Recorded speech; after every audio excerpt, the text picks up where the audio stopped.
I'm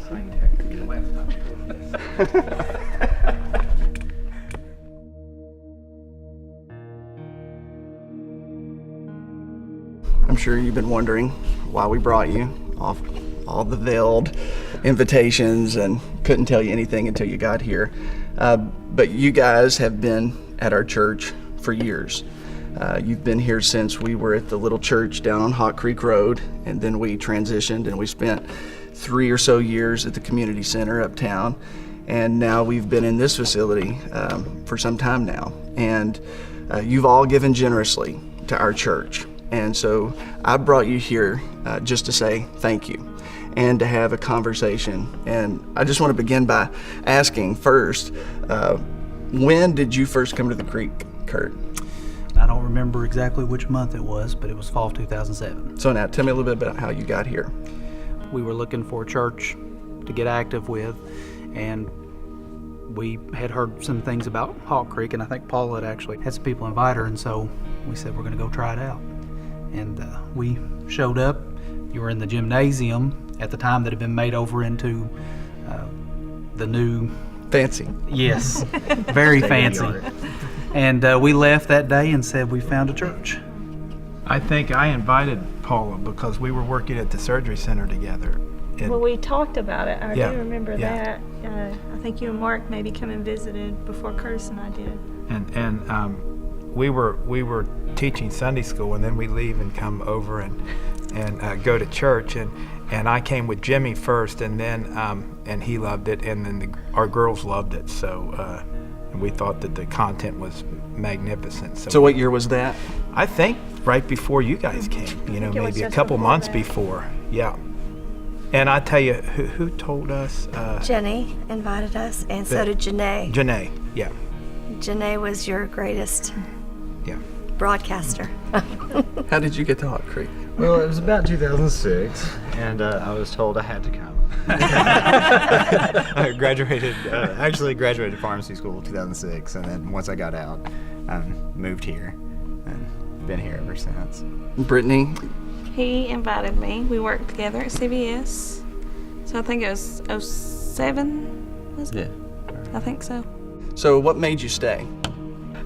Well, we came the first time. We made the decision that we were not going anywhere else. We came back, and we got involved quickly, got part of a small group. We felt connected, I guess, was a big thing for us. Yeah. I think we might have started serving fairly quickly too, and I don't remember what capacities, but different things. But we really... Pretty much everything now. We really loved the atmosphere, we loved the people, everybody was so friendly, and we just had a great time. So what's kept you guys? What I liked about it, I could get into a routine of going to church and sitting in there and just going through the motions, but really not thinking or being challenged. And I always felt like, hey, you always made some great points. The sermons were always great. And I was always challenged to say, well, maybe I need to do something. Maybe that's not right. Maybe I need to, wake up and do something different and not be like a robot where you just come, sit down, don't think, get up, leave. So that never happens here, and that's what I like. And the fact that our almost adult children were challenged by it, that was important to me. When you got there, everybody was just enjoying being at church, which was odd, something a lot of us haven't ever experienced. And it was kind of like this thing of, what are we going to do next? This is awesome. This is, instead of just being routine, instead of just showing up because it's Sunday and that's where you're supposed to be, it was more of a I get to. So what's happened in your life since you've been here? I actually got saved when we were at the community center, like probably a couple months after. Lots of us have come in at different points in time. We've had 2 campaigns at our church since we got started. We had the Envision campaign, and then we had the Generations campaign. And we challenge people to give and to be sacrificial. And every single one of you really stepped up to the plate in those campaigns. And I just wanted, again, to say thank you, but also to ask the question, what was it that made you or compelled you or inspired you or motivated you to be generous? For us, just seeing the blessings that other people get, I feel like that gives you a bigger blessing than anything you could do for someone. And that doesn't have to necessarily be financial, again, time or service or doing something for someone. You think, Brian? For me, I think it's just seeing the bigger picture. You know, once you realize that, like, you get to be part of something much larger than anything that you could do. You look at it and you're like, what am I going to spend this on versus what's God going to do with it? And, you know, and now we sit in this building, you know what I mean? Like, because one of those first campaigns was still at the old church. And I look around now and I'm like, you know, I'm just pumped that I got to be a part of it. You know, it's just exciting. And of course, you being my brother-in-law, I know a little bit about your story as well. And the first campaign that we had, you had just had a major life experience. How is it that you were able to face a major life health circumstance and still prioritize generosity? I don't know. I guess all in all, it just kind of opened my eyes to the fact that I'm not going to be here forever. And, you know, and just, I guess it really hit home with me that I have a very small opportunity to do big things. And it's a really easy way, you know, through generosity to really snowball, you know, anything that you have in mind. And just, I don't know, I guess that's it. What about Jim? God's blessed us beyond belief at every step of the way. You know, our business has been blessed, and our health is just every step of the way, every facet of our lives. So we just feel like, you know, it would be just ungrateful and irresponsible not to give back, you know. Because it wasn't, and we're not giving back. I mean, it's his anyway. It was never ours. Well, the point of bringing you here was to say thank you. I know that sometimes when we put our debit card in, or we write a check, or, you know, whatever it is that we do when we give, sometimes it's difficult to measure the tangible impact and the influence of our generosity. And we may see a building and we may see walls and different things, but it sometimes gets very difficult to measure the impact of our generosity. So I wanted to bring some people here today to give you some insight about how much your generosity has made a difference, how much your generosity has impacted their life.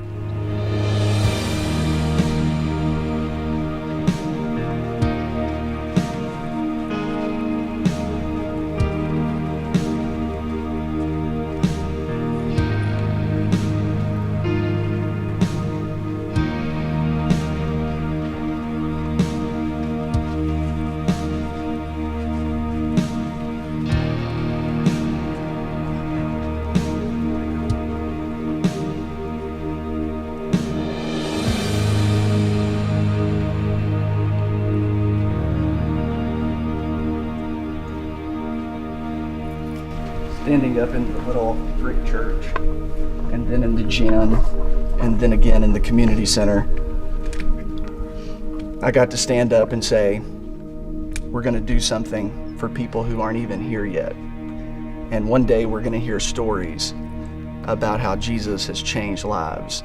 And we invited everybody in our faith family to be a part of that, and you stepped up to the plate, because we could have never known those first campaigns, those first years. We could have never known the full extent. We didn't know that there would be thousands. We didn't know that 70 nations would watch. We didn't know that there'd be a campus in Somerset. There was so much that we didn't know that we couldn't have known. And so what I want to do is I want to invite a few people to come and sit here and share with you their stories about how your giving and your generosity has impacted their life. Hey, I'm Freddie Porter.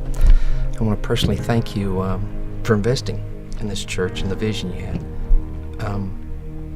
Before Hawk Creek, I had a drinking problem, a lot of sin in my life, making bad choices. And come December the 4th of 2011, I decided to go to rehab to try to take care of some of my problems.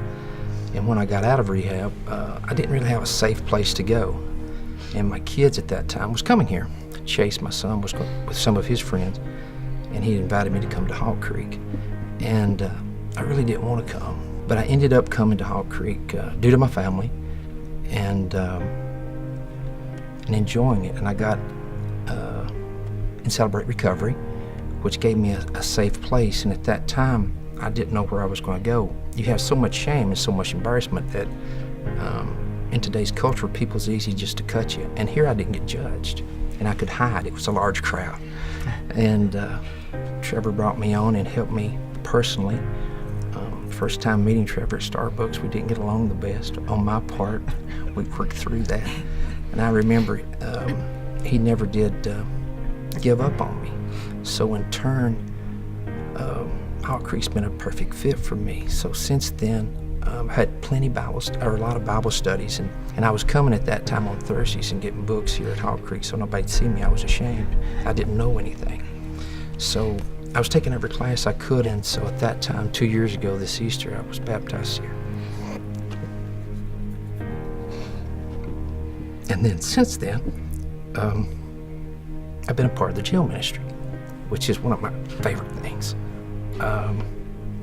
There's 4 guys that I'm a part of: Joe, Craig, Tim, and Doug Bench, that we go together 10 hours a week in jail to witness 2 guys every week. And without you all investing, that would have never happened.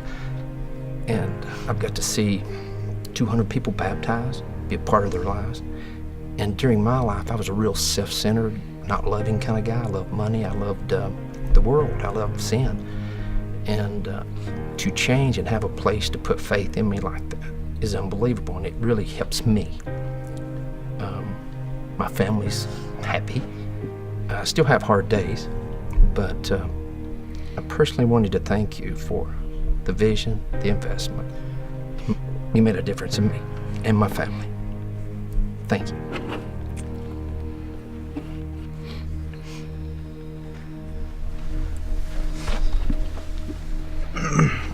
Hey guys, my name is Tanner. Before Hawk Creek, I was going through high school times. Just got into Hawk Creek sophomore, junior year, and as any high school and into college, you deal with stuff popping up. Wanting to go out on a Friday night and go to a party. We're going out and we're going to camp on Friday night into Saturday night, and it's just going to be crazy, man. You're going to want to go, and those times were awesome. Those times were the ones that were great for everyone. And then I realized that those times, that isn't what really makes your life up. And had some problems in my family and stuff with the same deal with alcohol and stuff like that. And I just wanted to stay away from that path as much as I could. And a little over 2 years ago, I got invited to Nothing But Christmas. I walked in the doors and I really felt like I was at Rupp Arena at the time. I didn't realize there was something like this in London at the time. It was just kind of mind-blowing to me at the time. So after that, I kind of got plugged in with Fusion, joined a small group with Fusion. After that, my mom started coming on Sunday mornings. I got plugged in on production. And since then, after I'm at Hawk Creek, I am now leading production on Sunday mornings. I'm leading production on Wednesday nights. I've got a small group of 7th graders that I lead every Wednesday night and go out with and try and keep them from making the decisions that I've done.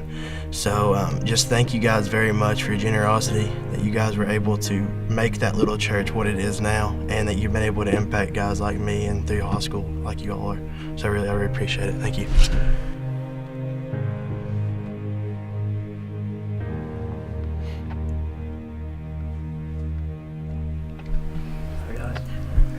I'm Todd. Thank all of you so much for what you've done. I don't know where to start, and I could go forever. Curtis, you, as most people that know me well, know that my life has been a complete shipwreck. I mean, I'd never, for the most part, ever considered doing or trying to do anything good for me or anybody else. And I can remember actually years ago when I lived in Swiss Colony and I first started hearing about Hawk Creek growing. And I remember driving down to the old church one day just to see, and I saw this humongous parking lot on the other side of the road, and I just couldn't believe it, but it wasn't compelling enough for somebody in my shape at that time to pull me in. And then over the years, I heard about the growth in the church at the community center, and my best friend, Brian Arterburn, he's always been a wonderful encouragement in my life and tried his very best to help me do better in life, and he would always invite me to church. It just wasn't for me. I felt dirty and ashamed. You know, when you live the kind of life that I did,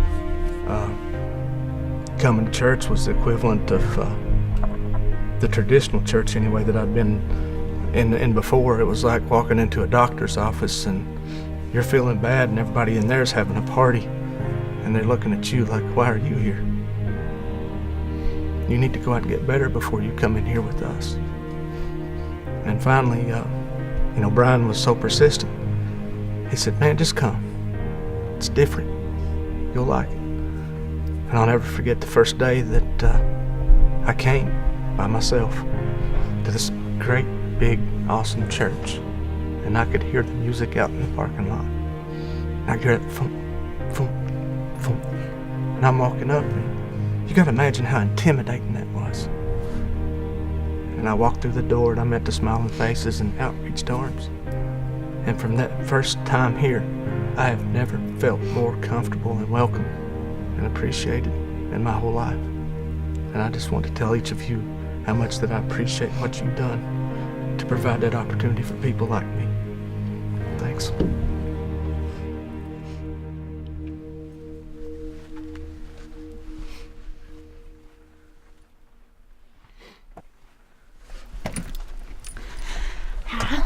I'm Candace Frazier, and this is my husband, Charlie. I had been going to the same church my entire life. My parents were going there when they were dating, so it was the only church I ever knew. And a friend of ours invited us to the very first service in this building. And he wanted to come, so I thought, hey, we'll just go. She invited us, we'll just go support her. So we came. I had no intentions of staying because I had my church, my home church. But he wasn't saved at the time and loved it. So I thought, heck, I'll drive to Bowling Green to go to church if he wants to go. So we came here and there and visited, would go to our church in the morning or come here in the morning and go to the other church. And became members of the church within a year.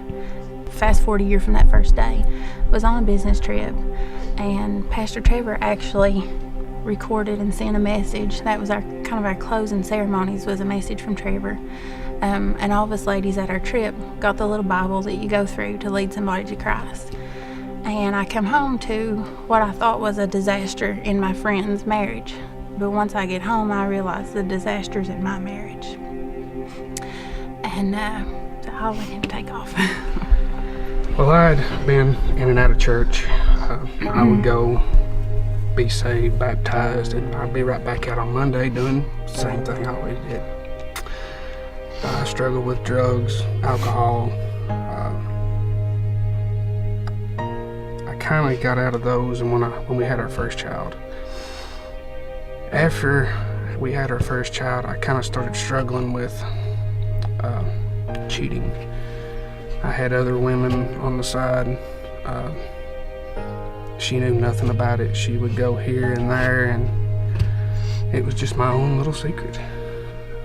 And I always said, if God wants me in church, He's going to give me a slap in the face or a kick in the face. And the day she come home from her trip was my kick in the face.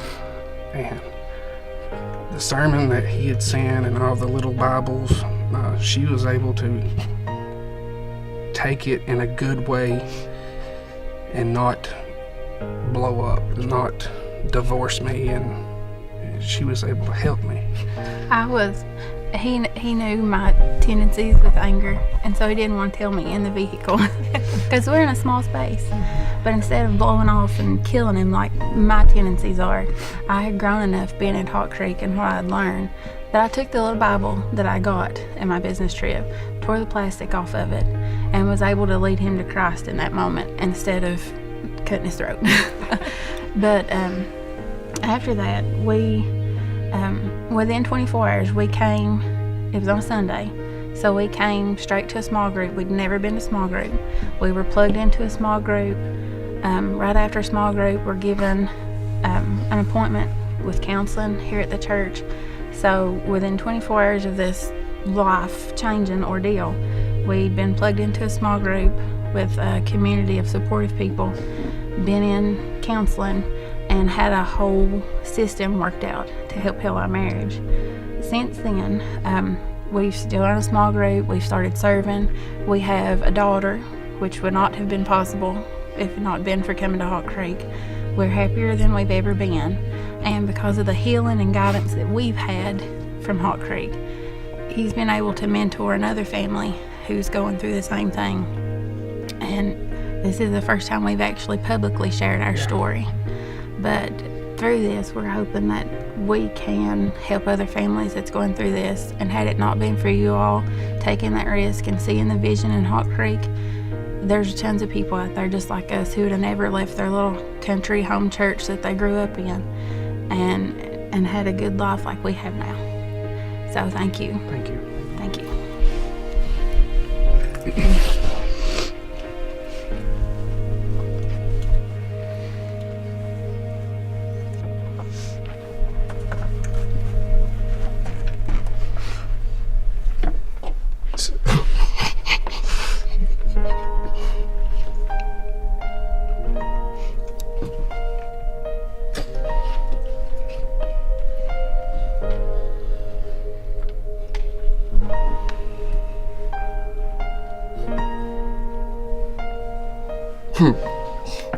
It's allergies, sorry.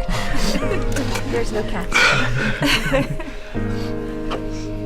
We knew there would be people. We knew there would be families.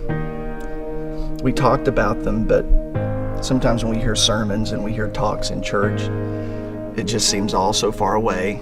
It seems ethereal and abstract. But I wanted you to know that what you have done when none of these people were here made a difference that allowed them to be here today to share their stories. So I want to say thank you for caring, for being able to understand the main thing about loving God, loving people, and making disciples of people.